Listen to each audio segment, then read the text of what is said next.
외국에서 한국을 대표하는 노래를 고른다면 방탄소년단의 페이크 러브가 아니라 아리랑입니다. 지난번 이 평창 올림픽에서도 그 한국 남녀 혼성 피겨 스케이팅 선수들이 아리랑이라는 곡으로 이제 출전을 했습니다.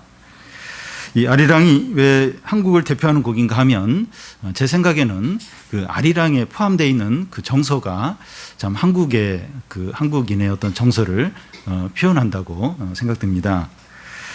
이 아리랑 가사에 보면 나를 두고 떠나는 님은 심리도 못 가서 발병이 난다, 이제 이런 가사가 있는데 여기서 님은 그 임금님을 의미한다는 해석도 있지만 사랑하는 사람을 의미한다고 이제 볼 수 있습니다.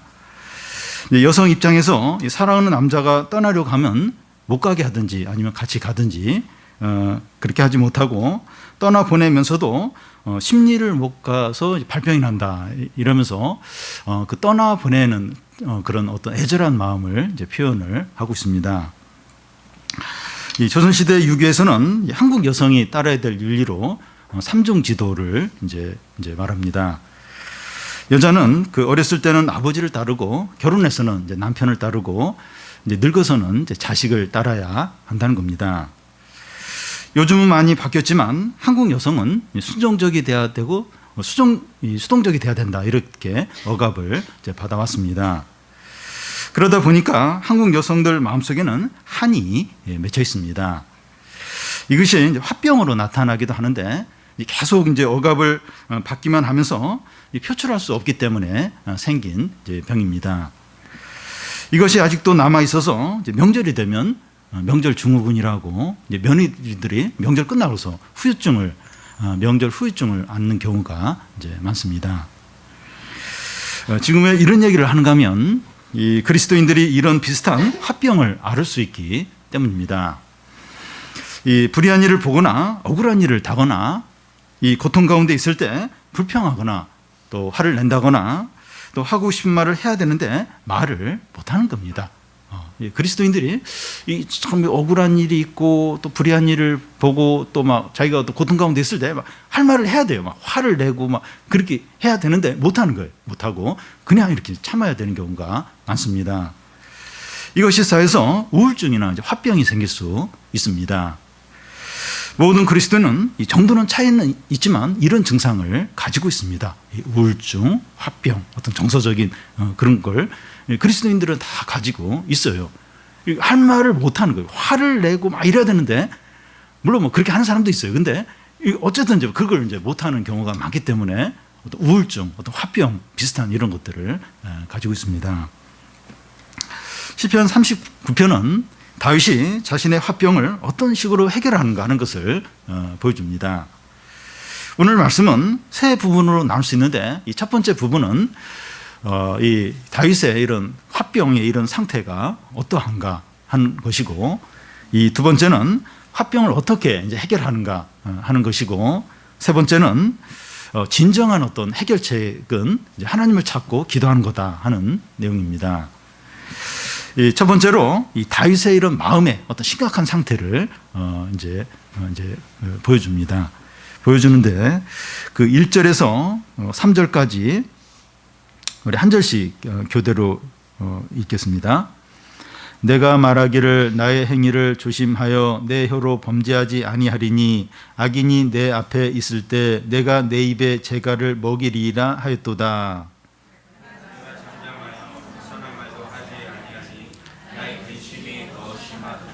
내 마음이 내 속에서 뜨거워서 작은 소리로 읊조릴 때 불이 붙으니 나의 혀가 말하기를. 방금 읽은 말씀을 다시 보면 내 혀가 범죄치 아니하리니, 또 내 입에 재갈을 먹이리니, 또 내가 잠잠하는데 잠잠하여 하는데 뭔가 하고 싶은 말이 있는데 억지로 이제 참는다는 그런 느낌을 이제 갖게 합니다. 다윗은 그 1절에 다시 보면 이 자기 혀로 범죄하지 않도록 조심한다고 하는데, 이 말을 하면 이제 죄를 지을 것 같으니까 이제 조심을 이제 한다는 겁니다. 억울하고 불의한 일을 당했을 때 마음이 많이 상했기 때문에 말을 하면 죄를 지을 것 같다는 겁니다. 그래서 내가 이 말로 이렇게 범죄하지 아니하려고 한다. 이제 그렇게 이제 하고 있습니다. 또 1절 중간에 또 보면 악인이 내 앞에 있을 때 내가 내 입에 재갈을 먹인다고 하는데, 악인이 죄를 짓고 나서도 잘 사는 거예요.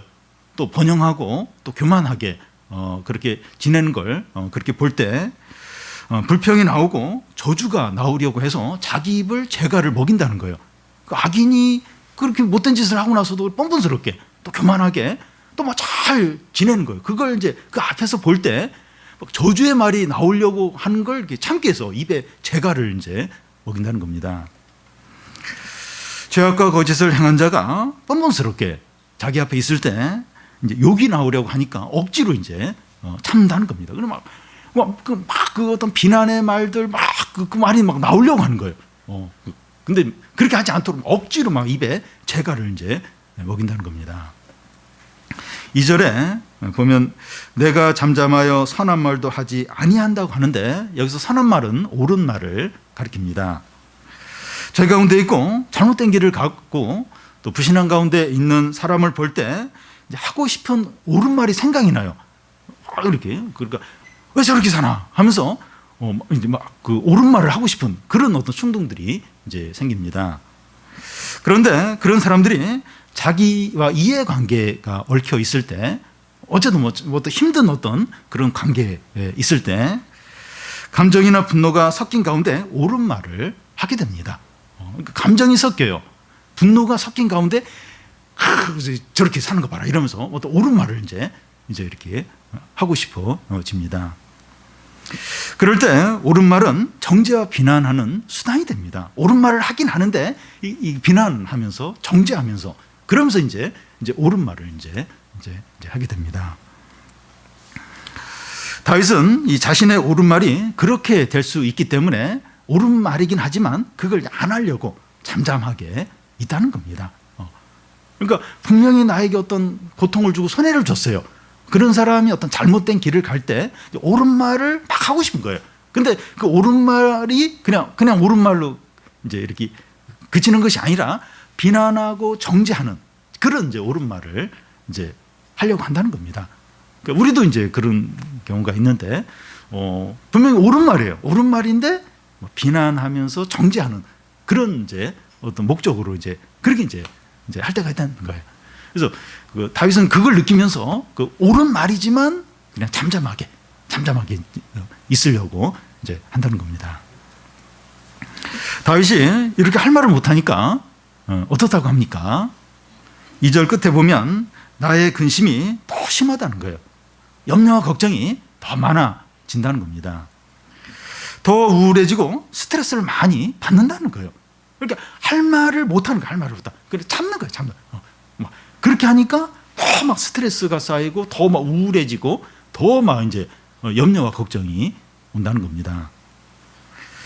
이 3절에 보면 내 마음이 내 속에 뜨거워지고 불이 붙는다고 합니다. 이 불평이나 하고 싶은 말이나 옳다고 여기는 말을 해야 하는데 하지 못하니까 속이 타들어가는 거예요. 속에서 불이 붙는 겁니다. 그냥 막 이야기를 해버려야 되는데 뭐 비난이든지 불평이든지 막 그렇게 하면 또 옳은 말을 하면서 막 이렇게 뭐 야단치든지 뭐 비난하든지 해야 이제 좀 속이 시원해지는데 그걸 못하는 거예요. 계속 참으니까 속에서 막 불이 붙는 거예요. 막 속이 타 들어가는 겁니다. 우리 그런 거 아실 겁니다. 자녀가 특히 사춘기일 때 막 그걸 얘기를 해야 돼요. 야단치든지 뭘 해야 되는데 또 얘기하면 지랄하니까 얘기를 못하는 거예요. 속이 타 들어가요. 그리고 또 어떤 사람과의 관계에 있어서 할 말을 해야 돼요. 좀 불평을 하고 막 그렇게 해야 되는데 또 죄질까봐 또 말로 또 범죄할까봐 분노할까봐 이제 얘기를 못 하고 그냥 참으니까 막 소리 막 불이 붙는 거, 속이 뜨거워지는 거예요. 막 열불이 막 이제 올라오는 그걸 지금 이야기합니다. 직업별로 이제 그 평균 수명을 조사한 걸 제가 본 적이 있는데 이렇게 평균 수명이 그래도 긴 쪽에 속하는 직업 중에 하나가 정치인이라고 합니다. 왜 정치인이 평균 수명이 기른가 하면 자기 할 말을 다 하기 때문에 수명이 이제 길다고 합니다. 그런데 그리스도인은 그렇게 할 수가 없습니다. 우리가 억울하거나 또 불의한 일을 당하거나 또 고통 가운데 있을 때 좋은 말을 하기가 힘듭니다. 불평을 하거나 옳은 말을 하는데 이제 그 비난하면서 하기가 쉽고 또 욕에 가까운 말을 이제 하게 됩니다.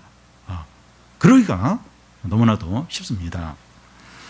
우리가 얼마나 많이 실패하는지를 모릅니다. 그러니까 처음에는 좋은 말을 하려고 해요. 근데 말을 하다 보면 결국은 불평하고 비난하고 욕에 가까운 그런 말을 이제 할 때가 많습니다. 마태복음에서 이 말은 사람 마음 안에 가득한 것이 나온다고 했는데 우리가 죄인이고 마음에 악한 것이 쌓여 있기 때문에 말로 죄를 짓기가 너무나도 쉽습니다. 그러니까 이게 참 이렇게 우리가 다 죄인이에요. 죄인이어서 그러니까 이제 다 이제 사람이 좋은데 그 주위에서는 못 살게 구니까 그 사람이 이제 그렇게 말을 하는 것이지 이제 그렇게 이제 볼 수도 있는데 이제 그게 아니고 사람이 다 죄인인 거예요. 예수님도 이제 사람에 대해서 말할 때 밖에서 들어가는 것이 그 사람을 더럽게 하는 것이 아니라 그 사람 마음 안에서 나오는 게 그 사람을 더럽게 한다. 그러면서 그 마음 안에 온갖 죄악과 시기와 욕심과 살인과 더러운 것과 음행과 이게 사람 마음 안에 있다고 이제 말씀을 한 적이 있습니다. 그러니까 우리가 다 죄인이고 그 안에 이제 이게 악한 것이 이제 쌓여 있는 거예요. 그래서 이 말을 통해서 이제 그게 이제 나온다는 겁니다. 그래서 이 말로 죄짓기가 너무나도 쉽습니다. 상황이 어렵고 마음 상태가 안 좋으면 더더욱 그래요. 더더욱. 상황이 어려워요. 그리고 또 그래서 마음이 상해요. 그러면 너무나 이렇게 이 말로 죄짓기가 쉽다는 겁니다. 말을 하면 죄질 것 같고 말을 하지 않으면서 참고 있으면 우울증이 걸릴 것 같은데 어떻게 합니까? 말을 안 해야 되는데 안 하면 뭐 속에서 불이 붙는 거예요. 그럼 우울증, 화병 이런 게 생겨요.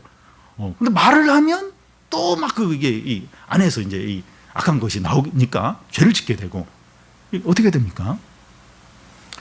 다윗은 이런 상황에서 어떻게 합니까? 4절에서 6절까지 나와 있는데요. 한 절씩 교대로 읽겠습니다. 여호와여 나의 종말과 연한이 언제까지인지 알게 하사 내가 나의 연약함을 알게 하소서.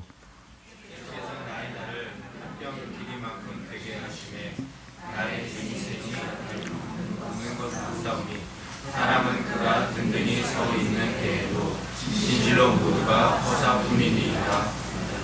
진실로 각 사람은 그림자같이 다니고 헛된 일로 소란하며 재물을 쌓으나 누가 거둘는지 알지 못하나이다. 이 한마디로 하면 그 4절 끝에 나온 대로 나의 연약함을 알게 이제 해달라는 겁니다. 억울하고 불의한 일을 당했을 때 불평하고 비난하며 죄를 짓게 되는데 그렇게 하지 않고 이 문제를 해결할 수 있는 방법이 자신의 연약함을 아는 데 있다는 겁니다. 무슨 말인가 하면 불평하고 비난하는 것은 자기도 잘 되고 싶은 거예요. 그리고 자기 안에 의가 있기 때문이라는 겁니다.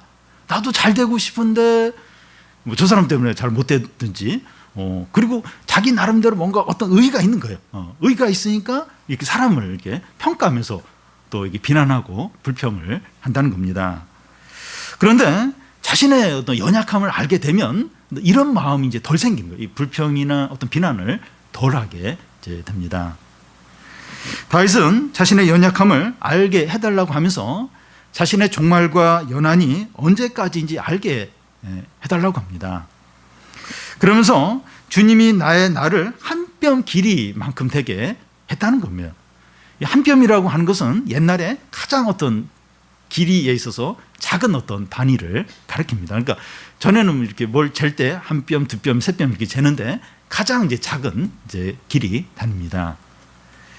한 뼘은 너무나 작습니다. 다윗이 사는 날수가 한 뼘밖에 되지 않는다는 거예요. 너무나 짧아요. 그래서 다윗은 자기의 일생이 주님 앞에 없는 것과 같다고 말합니다. 그러니까 자신의 인생이 너무 짧아서 하나님 앞에는 그냥 자기가 없는, 자신의 인생은 없는 것처럼 이제 없는 것과 같다는 거예요. 주님 앞에서 우리의 인생의 길이가 눈 한번 깜빡이는 그 정도로 짧습니다. 주중에 제가 이제 그동안 이 사역한 횟수를 이렇게 한번 이렇게 계산을 해봤는데, 제가 1991년도 청소년 사역 이제 간사를 하면서 지금까지 이제 쭉 이제 왔습니다. 한번 세보니까 한 28년 정도 이제 되었더라고요. 그래서 제가 이제 앞으로 제가 사역을 얼마나 더 할 수 있을까 한번 이렇게 계산을 해봤더니 그 28년의 반 정도를 좀 하거나 아니면 그것보다도 이제 적은 그런 횟수를 할 수 있겠구나, 이제 그런 생각이 들었습니다. 그러니까 그 28년도 너무나 빨리 이제 그 시간이 지나왔는데, 앞으로 남은 제가 좀 이렇게 살고 또 이렇게 좀 이렇게 사역을 할 수 있는 그건 더 짧구나, 너무나 짧구나 하는 생각을 했습니다.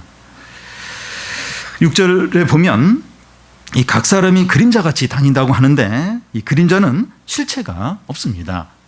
사람은 그림자 같고 안개와 같습니다. 있는 것 같은데 한순간에 사라지고 없다는 거예요. 언제까지나 이렇게 살아있고 언제까지나 많은 걸 할 수 있을 것 같은데 그림자 같아요. 안개 같아요. 있는 것 같은데 한순간에 사라지고 없는 겁니다.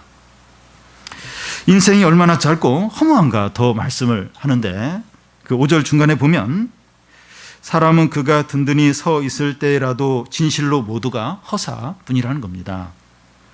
제일 잘 나가고 유명하고 전성기일 때는 영원할 것 같고 세상을 다 차지한 것 같지만 진실로 모두가 허사라는 거예요. 지금 인기가 있고 유명하고 막 전성기를 누릴 때는 그런 그 지금 이 잘 나가는 게 영원할 것 같아요. 그리고 막 모든 걸 다 자신이 차지한 것 같은데 그게 모두가 허사라는 거예요. 한순간에 그 전성기가, 최고의 전성기가 잘 나가던 게 사라지고 아무것도 없고 몰락을 할 때가 온다는 겁니다. 6절 중간을 보면 재물을 쌓으나 누가 거둘는지 알지 못한다는 겁니다. 재산을 많이 모았는데 다른 사람이 다 가져가버립니다. 많은 재산이 자기 것도 아니고 자기가 다 이제 쓰는 것도 쓰지도 못하고 남 좋은 일만 하는 겁니다. 재산을 모으기 얼마나 어려운지 몰라요. 근데 남들이 다 그걸 차지해요. 남들이 다 누려버려요. 자기가 그 사용하지도 못합니다. 인생의 모든 수고를 한마디로 이제 말하면 6절 중간을 보면 이 헛된 일로 소란하다는 겁니다. 대학 입시와 취업과 사업과 성공을 위하여 소란스럽게 수고를 하는데 다 헛되다는 겁니다. 이 대학 입시가 얼마나 어려운지 몰라요. 그러니까 이 1점, 뭐 이렇게 한 등급, 여기에 막 목숨을 걸어요, 목숨. 그 강남의 유명한 여고, 거기 그 교무부장, 그 자기 두 딸을 이제 그 뭐 이렇게 1등으로 해가지고 좀 난리를 치고 막 성적 조작해가지고 문제였는데, 그게 엄청난 충격이에요. 그러니까 1점 가지고 뭐 이게 한 문제 가지고 당락을 결정하는데 누가 그걸 막 마음대로 조작을 했다. 이건 뭐 엄청난 충격인 거예요. 그러니까 이 대학 입시, 취업, 사업, 직장 생활, 이게 뭐 웬만큼 해서 안 돼. 목숨을 걸고 해야 되는데 이런 모든 수고가 헛되다는 겁니다. 물론 이런 것들이 다 소용이 없다는 것이 아니라 일시적이라는 거예요. 또 변질이 되고 영원한 게 아니라는 겁니다. 물론 나름대로 다 의미가 있어요. 근데 일시적인. 그 당시는 대단한데 일시적이고 또 변질이 돼요. 그게 그렇게 의미가 없어요. 시간이 지나면. 그리고 영원한 것도 이제 아닙니다. 전도서에서 말하는 것처럼 해 아래 새 것이 없어요. 모든 것이 헛되고 헛됩니다. 우리가 우리 연약함과 세상의 헛됨을 알 때 억울하고 불인 일을 당해도 말로 덜 불평하고 덜 죄짓게 된다는 겁니다. 그러니까 근데 막 내 삶이 뭐 영원한 것처럼 그리고 세상이 영원한 것처럼 그렇게 알면 참지를 못해. 이게 참지. 어떤 부당한 일을 당하고 또 억울한 일을 당하고 내가 막 이렇게 고통 가운데 있으면 그게 너무나도 원망이 나오고 화가 납니다. 하나님에 대해서 그렇고 막 나에게 좀 이렇게 해를 끼친 사람에 대해서 이 불평과 분노가 이게 뭐 참아지지가 않아요. 근데 우리가 얼마나 연약한가. 이 세상이 얼마나 헛된가 하는 걸 알면 이 말로 이제 덜 이렇게 불평하게 되고 덜 이제 죄짓게 이제 됩니다. 이 마지막 세 번째로 그 이 문제의 진정한 해결책이 뭔가 이제 하는 겁니다. 7절을 보면 우리 같이 한번 읽겠습니다. 주여 이제 내가 무엇을 바라리까 나의 소망은 주께 있나이다. 다윗은 이 억울하고 불의한 일을 당했을 때 인생의 연약함과 허무함을 깨달았습니다. 그러면서 그는 여호와 하나님을 바라보았습니다. 그에게만 모든 소망, 하나님께 모든 소망을 두게 됩니다. 사람들은 처음부터 하나님을 바라보지 않습니다. 억울한 일과 고난이 닥치면 그제서야 인생의 연약함과 세상의 헛됨을 깨닫습니다. 그런 후에 이제 하나님을 바라보면서 그에게 소망을 두게 됩니다. 사람들은 절대로 바로 하나님을 바라보고 그렇게 하지 않아요. 그러니까 그렇게 하다가도 이제 좀 편안하면 이제 다 잊어버려요. 이렇게 세상을 바라보다가 억울한 일, 고통을 당하면 인생이 얼마나 허무한가. 그걸 이제 다 깨닫고 그런 후에 이제 하나님을 바라보고 하나님께 소망을 두게 됩니다. 세상 사람들은 억울한 일과 고통을 통해서 인생의 어떤 그 연약함 또 세상의 헛됨을 깨달아요. 그런데 그게 전부예요. 더 이상 하나님께 안 나갑니다. 인생의 허무함을 깨닫고 나서 그때 이제 하는 말이 뭐 마음을 비워야 된다. 욕심을 버려야 된다. 법정 스님의 무소유 이런 걸 하고 거기서 딱 멈춰요.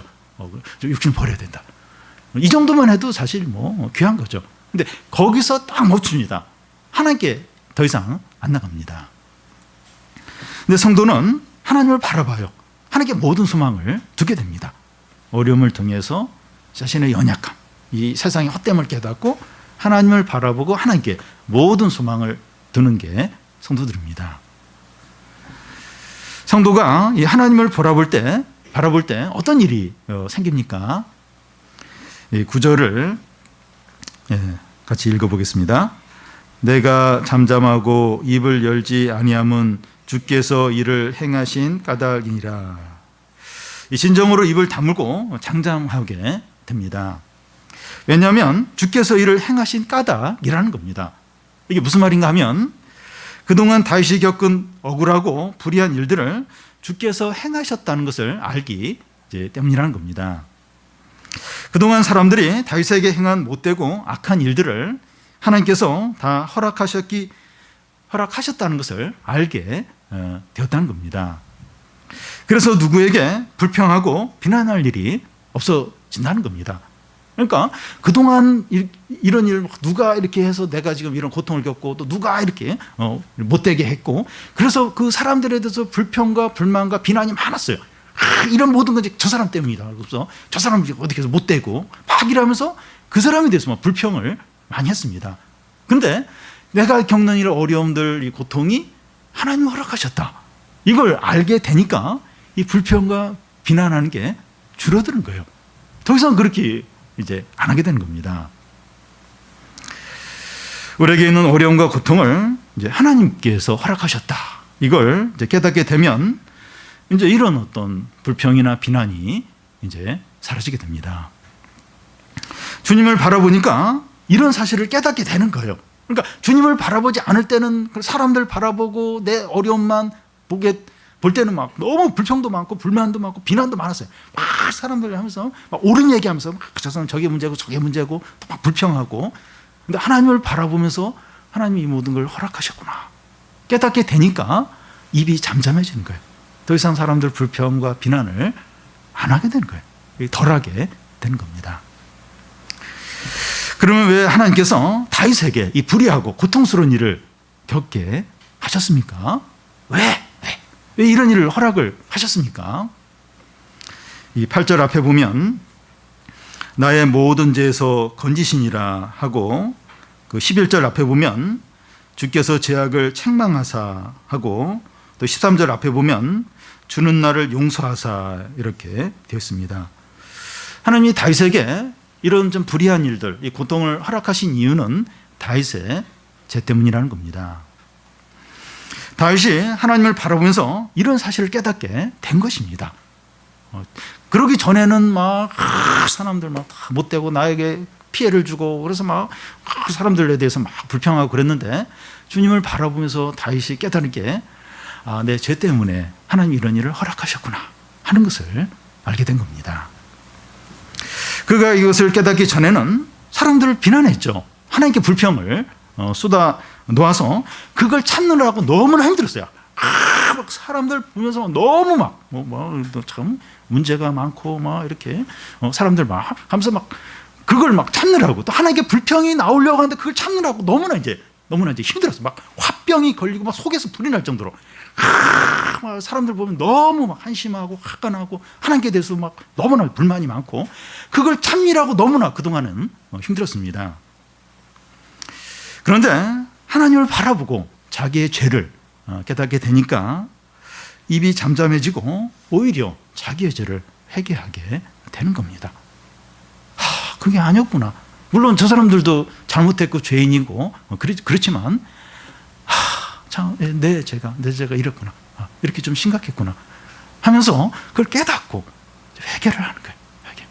아유 나만 잘하면 다른 사람은 뭐 문제가 없겠다. 이제 그런 생각, 그런 말을 하면서 회개를 하게 됩니다. 10절, 11절을 보면 주의 징벌을 나에게 옮기소서 주의 손이 치심으로 내가 쇠망하였나이다. 주께서 죄악을 책망하사 사람을 징계하실 때 그 영화를 좀 먹음같이 소멸하게 하시니 참으로 인생이란 모두 헛될 뿐이니이다. 주님은 사람의 죄악을 책망하시면서 징계를 하시는데 어떻게 징계를 하시는가 하면 좀이 옷을 갉아먹는 것처럼 갉아먹어서 결국 이제 못 쓰게 하는 것처럼 망하게 하신다는 겁니다. 이렇게 좀은 이제 이렇게 옷을 갉아먹는 그런 어떤 그런 곰팡이 이제 종류인데요. 그 옷을 갉아먹을 때 표시가 안 나요. 시간이 이제 지나면서 이제 이렇게 이제 옷을 갉아먹어서 시간이 지나고 보면 구멍이 뻥 나서 옷을 이제 못 쓰게 되는 겁니다. 그러니까 하나님이 이렇게 징계를 해서 이렇게 망하게 하는데 이렇게 좀이 옷을 갉아먹는 것처럼 서서히 그래서 망하는지 모르는 거예요. 망하는지 모르면서 결국은 이제 망하게 이제 된다는 겁니다. 그래서 다윗은 자기 죄를 회개하면서 자기가 주의 징벌로 망하게 되었으니 자기에게서 옮겨달라고 그 징벌을 옮겨달라고 이제 구합니다. 물론 우리가 당하는 모든 억울한 일과 고통이 우리 죄 때문만은 아닙니다. 모든 고통, 모든 게 다 내 죄 때문이다. 그건 아닙니다. 그렇지만 우리의 죄 때문에 고통이 왔다면 우리가 주님을 바라볼 때 하나님이 우리의 죄를 생각나게 하십니다. 그 고통이, 그 어려움이 내 죄 때문이라면 우리가 주님 앞에 나갈 때, 주님을 바라볼 때 하나님이 우리의 죄를 이제 생각나게 이제 하십니다. 그럴 때 다윗이 한 것처럼 우리 죄를 회개하고 망하지 않게 해달라고 하나님께 긍휼을 구하는 기도를 이제 해야 합니다.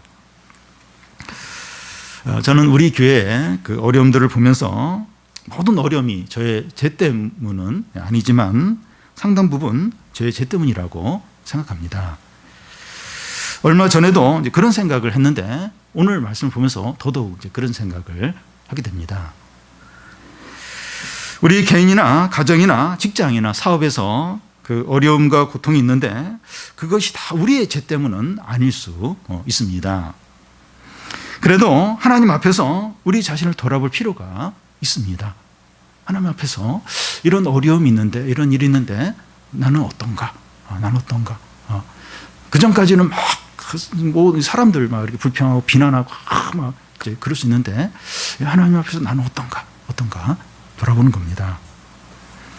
생각나는 죄가 있으면 이제 회개해야 됩니다. 다른 사람들을 비난하고 불평하는 것은 중단하고 우리의 죄를 진정으로 회개하고 긍휼을 구해야 됩니다. 우리는 불평과 비난과 정죄를 그만하고 기도를 해야 됩니다. 그러니까 그 각 사람들의 잘못한 건 그 사람이 이제 하나님 앞에서 이제 해결해야 될 일이고 이제 우리는 우리 자신을 하나님 앞에서 이제 돌아봐야 됩니다.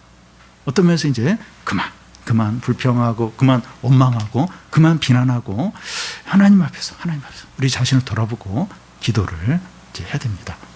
기도를 어떻게 해야 됩니까? 12절, 13절을 우리 같이 한번 읽어보겠습니다. 여호와여 나의 기도를 들으시며 나의 부르짖음에 귀를 기울이소서. 내가 눈물 흘릴 때 잠잠하지 마옵소서. 나는 주와 함께 있는 나그네이며 나의 모든 조상들처럼 떠도나이다. 주는 나를 용서하사 내가 떠나 없어지기 전에 나의 건강을 회복시키소서. 주여, 우리는 떠도는 나그네이고 그림자 같고 너무나 짧은 인생을 사는 존재들입니다. 나그네입니다. 나그네. 그림자 같은 존재입니다. 여호와여 나의 기도를 들으시고 나의 부르짖음에 귀를 기울여 주십시오. 내가 눈물을 흘릴 때 잠잠치 마십시오. 이렇게 기도를 하는 겁니다. 우리 자신을 한없이 낮추고 아무것도 아닌 존재로 여기면서 간절히 부르짖고 눈물을 흘리시기를 바랍니다. 눈물을 흘리면서 기도를 이제 하는 겁니다.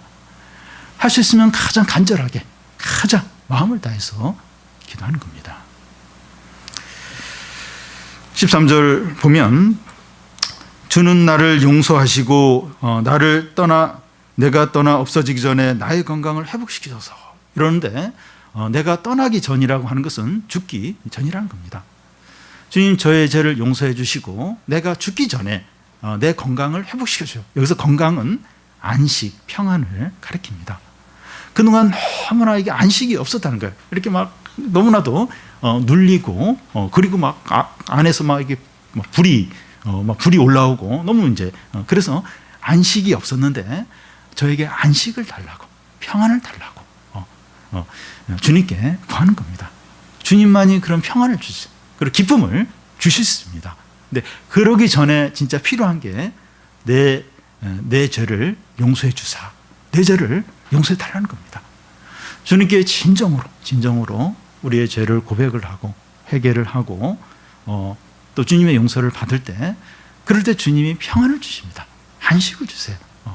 이제 그러기 전까지, 우리가 그렇게 하기 전까지 계속 이제 이렇게 상황이 문제고 다른 사람이 문제고 이제 그렇게 하면서 계속 이제 불평하고 이렇게 그렇게 보내면 이제 안식이 없어요. 끝까지 계속 속에서 막 불이 타오르면서, 왜냐하면 이게 말로 이제 막 그렇게 해야 되는데 못 하는 거예요.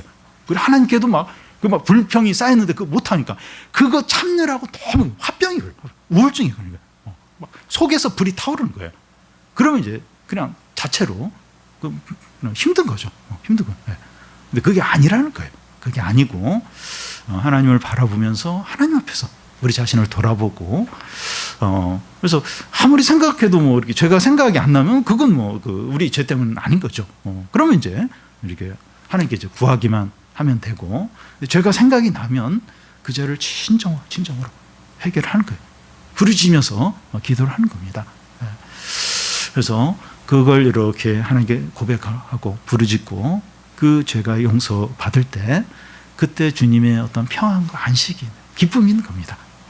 그걸 우리가 죽기 전에 남은 생에 그걸 이제 누리는 겁니다. 그게 진정한 행복이라는 겁니다. 그래서 그 앞에서 보면 이 시편 39편이 시작할 때 보면 굉장히 막 이렇게 참지 못하고 내가 막 입에 재갈을 물리고 그리고 막 속에서 불이 타오르고 근데 이제 마지막에 자신의 죄 문제를 고백하고 하나님께 부르짖고 용서받을 때 막 눈물을 흘리면서 기도할 때 주님의 어떤 안식, 평안, 기쁨을 누리게 된다는 겁니다. 이것만큼 복이 없습니다. 이게 우리에게 제일 필요합니다. 우리가 좀 이 시간 주님을 바라보고 또 주님 앞에서 우리 자신을 돌아보고 그래서 우리가 좀 생각나는 죄들이 있으면 진정으로 고백함으로 주님이 주시는 안식과 평안과 기쁨과 축복을 다 누리는 성도들이 되시기를 바랍니다.